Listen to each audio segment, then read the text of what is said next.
A year ago, I checked my bank account and I literally had nothing left. I'd lost over $500,000 of my own money that I put into startups that failed miserably. It's been over a year now and it has taken the longest time for me to recover from this. Mentally, emotionally, and financially. Little did I know that I hadn't even hit the biggest hurdle yet. So, my name's Tom.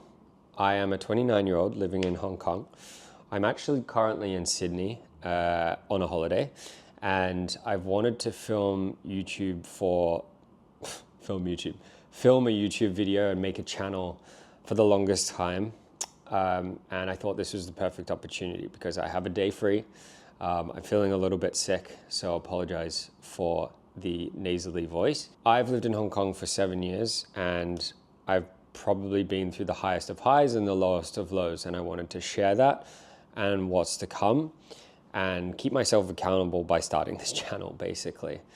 So I'm about to try the hardest thing there possibly is in the world of business again, and I'm going to film all of it. I want to give you a little bit of context very quickly.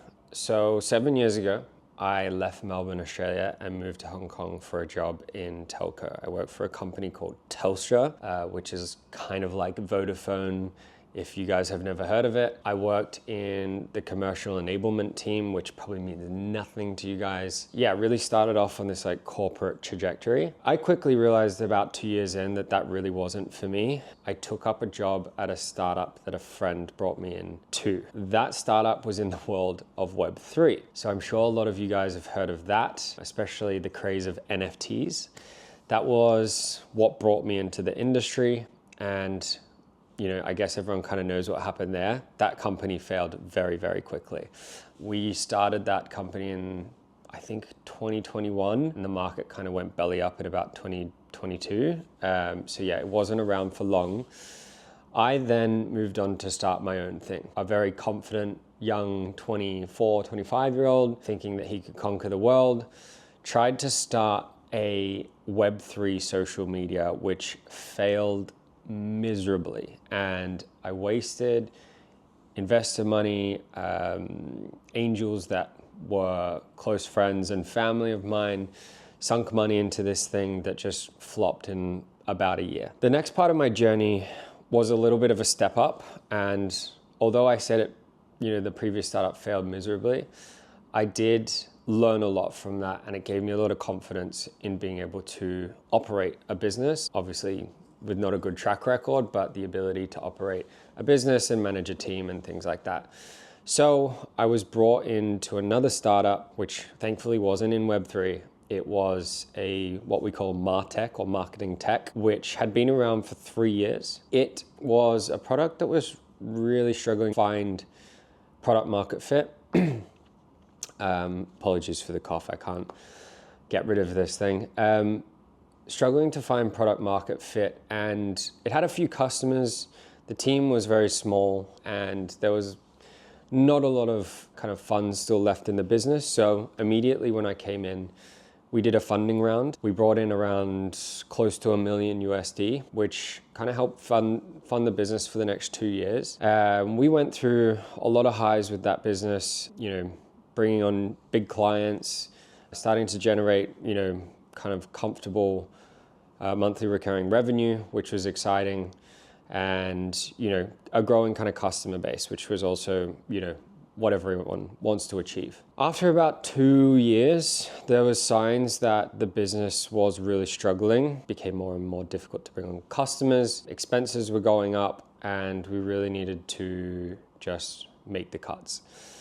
My role in all of that was I was the one making the decisions. So I feel incredibly guilty, and still to this day feel incredibly guilty about some of the decisions that I made, especially when it comes to some of the employees we had, bringing them on too late, having to get rid of them, and also some pretty key financial decisions that were made by me that I look back on now and just quiver, honestly.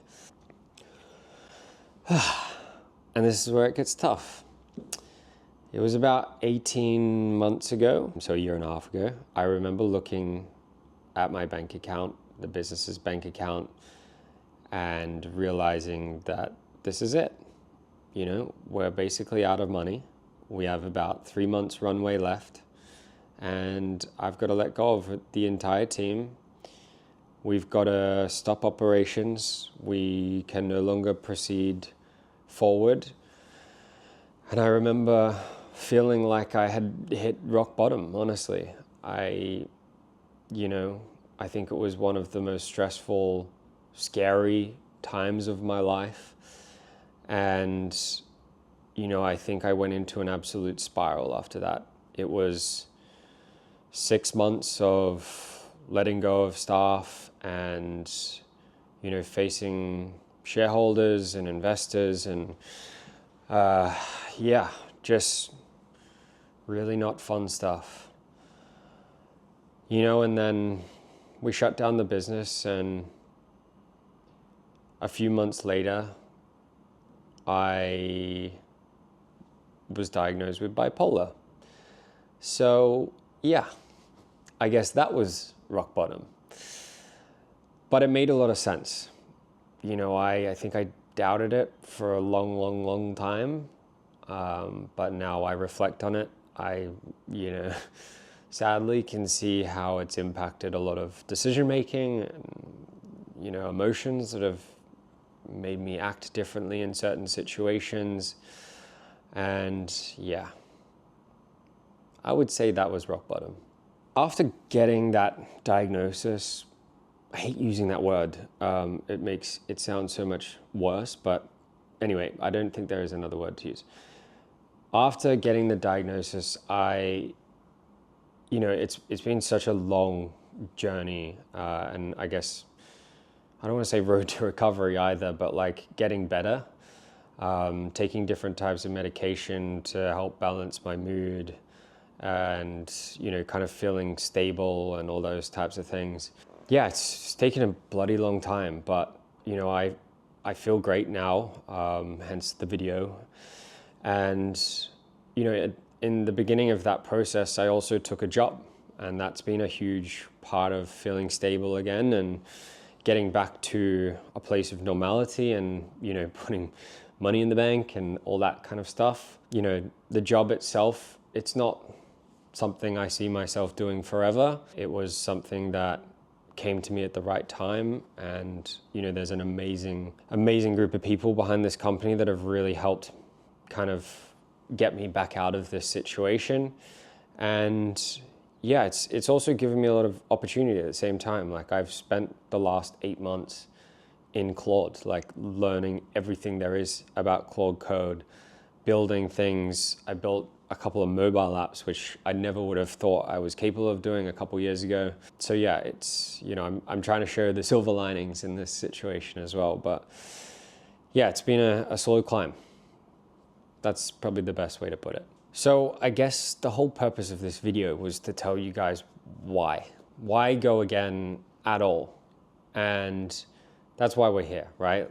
I think someone will probably look at me and go, this guy's, failed a couple businesses and, he's kind of been through the ringer a little bit. What's the purpose of going again? And I think it is genuinely hard to explain unless you have this same kind of feeling about something else. It might not be to build a business, but it could be go paint something, or I don't know. But I just have this burning desire to build something. And that's not like go build a mug at Pottery, because I've tried that and it didn't work for me. I genuinely want to build a business, and I want to build something big. And I think that's been a life goal of mine since I was about 15 years old. So I think that's why we're here, why I'm making this video, why I want to make myself accountable this time. And honestly, it feels like such a cliche to say it, but it feels different for me this time. I think I know where I've gone wrong and how I need to approach it this time. And I really want to prove it to myself that I can do that. All right. I think every founder probably says, this time it's different. So I'm not going to ask you guys to believe me. And when I say that, I think I'm just going to show you, right? And I think the way that I can show you is maybe through a few concrete differences that I'm looking to take when I start this next kind of journey of my business career. The first one being I'm moving from kind of hype and speculation products. Obviously, I was in the NFT, the Web3 industry, then in this kind of like marketing tech software boom, which has since kind of fallen off a cliff, to something that's a little bit more concrete, and that's e-commerce. I think I've always been incredibly excited about e-commerce, but just never really known where to start. The second thing is, for me, not betting my entire house on this opportunity, taking it in a very smart and logical way, maintaining a job whilst I build the fundamentals out of the business, building the right circle around myself that can help me tackle, I guess, anything when it comes to e-commerce, right? Like, I think there's so many aspects to it that, once you kind of lift the hood, you got to figure out every component, how it all fits together and kind of starts the car type of expression. I think did I just come up with like an amazing expression? Anyway, and I think the last part is really when it comes to me personally. Like, I understand myself and how I work and how the cogs in my brain spin around now. So I really feel in control for the first time of my life, where I believe that I can tackle something great like this and come out the other end. Okay, I realize I've just rambled on for ages, but I wanted to give you guys a lowdown on the plan. So I've basically taken you guys through a very quick journey of my life so far, the failures, the lows, coming out of the lows, and now rebuilding myself. And the idea now is that I want to bring you guys along literally from day one, the entire experience of coming up with an idea, the industry that I want to push into, learning the ins and outs of e-commerce, building a network around the space, and just connecting with other people that can really help this thing grow. FYI, I have no idea what it is right now. I have maybe 3 topics in my head that we'll get to in another video, but that's about it. So we are literally starting from zero. So what's my promise? I promise to film the highs, the lows, the ins and outs of everything that I'm doing, and document this entire process. Whether it fails or not, I'm going to give it everything I have, because I really want to change my life. And this is not just a 1-year thing. This is literally for the next 10, 15 years of my life.